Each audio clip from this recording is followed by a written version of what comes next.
Hey guys, welcome to Appalachia's Homestead. Patera with you today. I'm going to talk to you about an important subject that I want you to think about that to me heavily fits into the Would You Starve series. I think this is a subject that a lot of people do not talk about. I think that this is a subject that a lot of people don't want to talk about. Men are tough, and these days, women are tougher. So to talk about emotions and talk about feelings gets a little bizarre for people. Well, we're going to talk about it, and I'm going to tell you why. First of all, we're going to talk about it in two parts, and we're going to relate them both because it all relates. You have got to get your emotions in check if you are going to be homesteading. There is no lifestyle that is going to push you further to the brink than this one. And let me tell you why. Everything that you do, if you're putting it in a true self-sustainability mode, that means everything, you're trying to make everything to be about what you can accomplish and what you do for what you can see that you can eat and survive on, or your kids.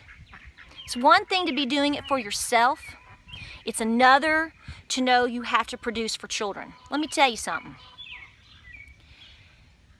I have never been pushed to the brink mentally and stress-wise harder than I'm a black belt in Israeli Krav Maga. So in my years of training, you get put into these mental scenarios: terrorist, hostage, rape.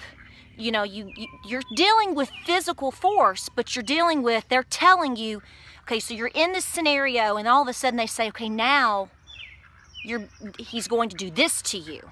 And it pushes you to go, oh no, you're not. Okay, the most incredible sensation that I have ever felt as a woman, as a Krav Maga student, was a hostage type situation, a weapons type situation. So you go through stages of dealing with this, and then you have to add this. And the last phase, which totally was unexpected, was, okay, now he's got your kid. I am telling you right now, the flood of emotions in that one sentence that turns on is unlike anything you've ever felt before. So if you put that in terms of, I'm not here farming for myself, I'm farming for my kids. Okay, we've talked about that on many videos. A lot of you are in the same scenario. You can manage. It's about your kids or your grandkids. So again, it's an emotionally driven situation.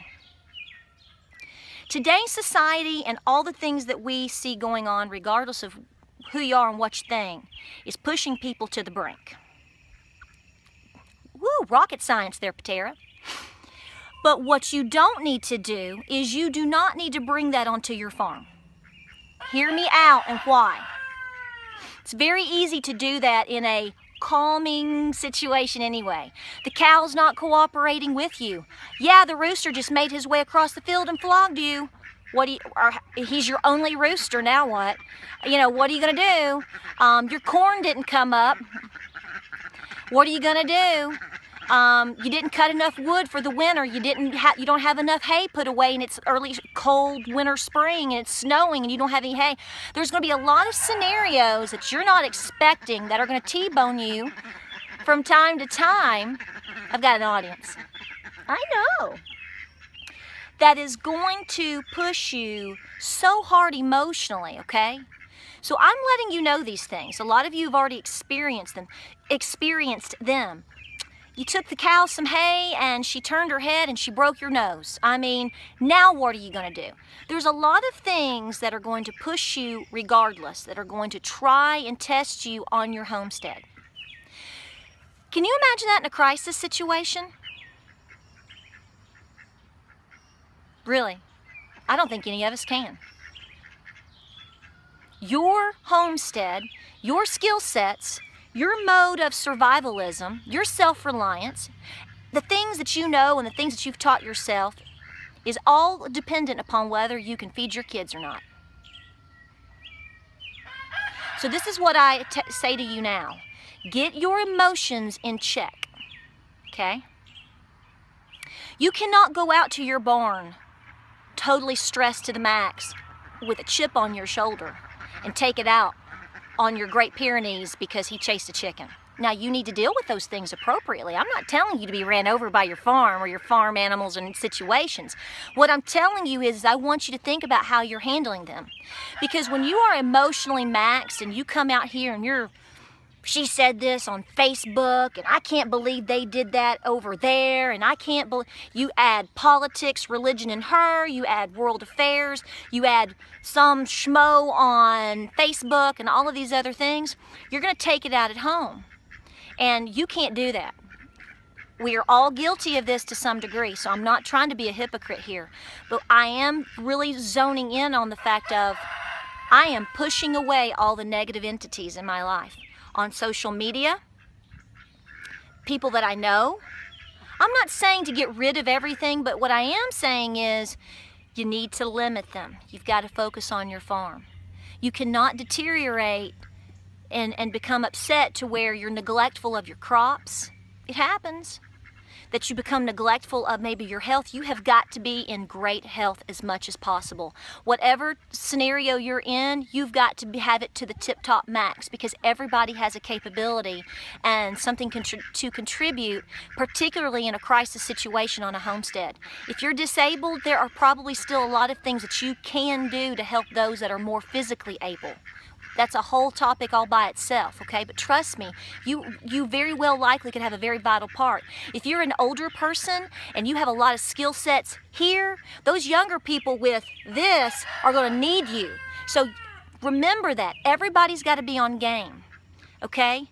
You can't be neglectful of your farm because you're too busy fighting out with someone on Facebook. You got to learn how to manage those tomatoes in all situations and grow that corn.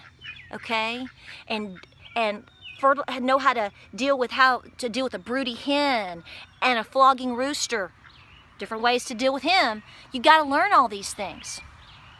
Period. I'm just seeing a lot of stuff right now, and I'm seeing it, not only are people just emotional, but I'm seeing on homesteading forums that people are emotionally taking these things out even on their animals. Do not abuse your animals. You have got to learn how to develop very keen and close and special ties to your animals. I don't care if that sounds like a Disney Snow White fairy tale to you or not. That is fact. There is no physical way that cow that I have would ever have let me milk her had I absolutely not taken the time every single day, several times a day, to build trust with her. Things are going to happen on your homestead. Things are going to not cooperate the way you want them to. Keep your head on. Now, that's simple for me to lecture you about right now. But what it's doing is it's training you for down the road. Okay? If you truly believe that a crisis situation could potentially happen, I don't know when, the better you are today in managing things today is more likely the better you're going to be in terms of being able to handle them down the road. Don't react to things with anger. Don't react with things with any type of object. Look at the animal, look at the crop, look at the problem. Use the brain God gave you and assess it. Pull yourself back and fix it. Fix it. Well, I don't know how to fix it. That hen pecked my skin off because I tried to feed her. Well, why did she peck you?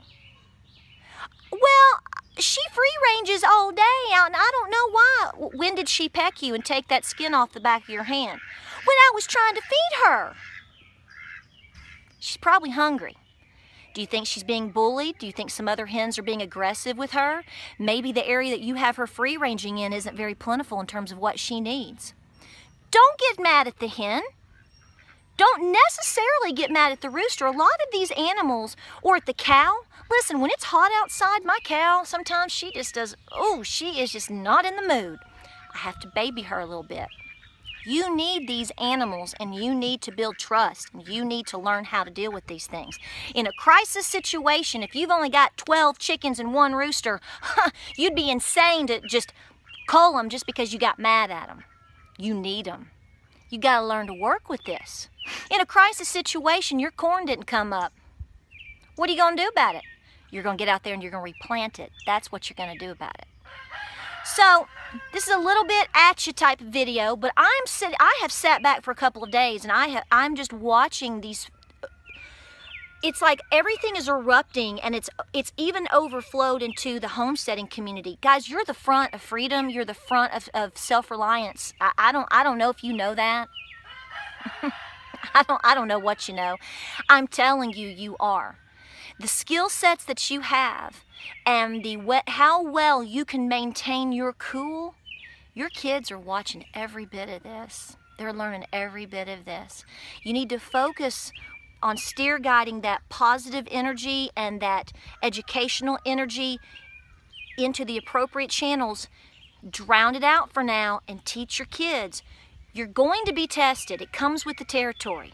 But in a crisis situation, whether you eat or not is going to absolutely depend upon it. I hope I made my point. I hope this helps you out. It's funny, I'm talking about emotions and I'm getting emotional. It's because I'm very concerned about it. I'm concerned about a lot of things.